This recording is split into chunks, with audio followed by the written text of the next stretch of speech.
Bonjour à tous et bienvenue dans copeaux&co pour cette nouvelle vidéo où aujourd'hui il est question d'un challenge. Le challenge, c'est de transformer cette magnifique suspension que j'ai trouvée chez mon ferrailleur en une vraie suspension qui fonctionne. Alors bon, on va la laisser en l'état dans son jus, un petit coup de chiffon bien sûr, mais l'idée c'est de pouvoir faire un support ici qui permettra à la fois de brancher ma douille et à la fois de la suspendre au plafond. Donc il va falloir faire un petit bloc intermédiaire qui reste quand même dans l'esprit, qui jure pas trop, parce que si je fais juste une boîte en bois ça va faire un peu bizarre.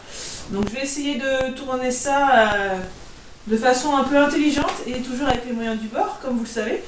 Et ça tombe bien, parce que dans les moyens du bord, du coup, j'ai une douille de récupération qui correspond au culot que je vais utiliser pour mon ampoule.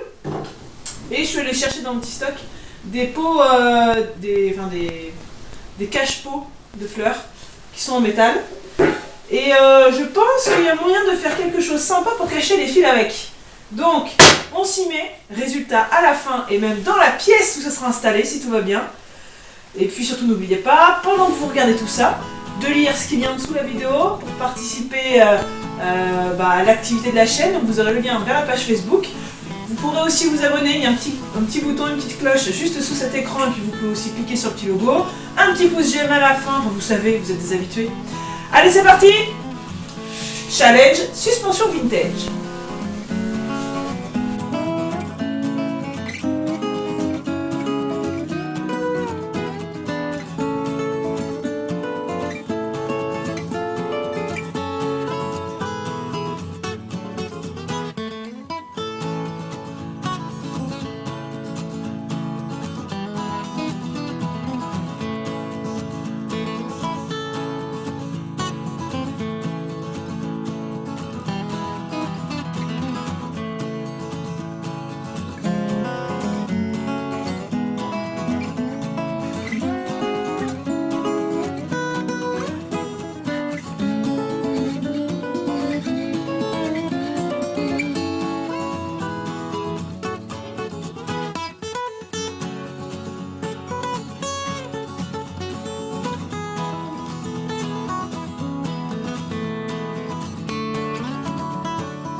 Il n'y a plus qu'à, hein. Je pense que ça a bien changé depuis le début. Ça commence à ressembler à une grosse suspension géante. Et ma foi, mes petits cache-pots font bien le travail. J'ai mis du coup de la chambre à air ici à l'intérieur. Avec une petite incision, j'ai collé tout ça à l'intérieur de façon à ce que ça ne bouge pas et que je puisse après le plaquer contre le plafond et que ça se tienne tout seul à la hauteur souhaitée. Parce que ça va être difficile de faire un cran ou d'attacher quelque chose. Donc on verra bien si ça fonctionne. Si ça ne fonctionne pas, je mettrai par exemple un gros serre-flex autour de mon câble électrique et puis ça fera une butée. Bon, on va aller installer tout ça, c'est parti. Après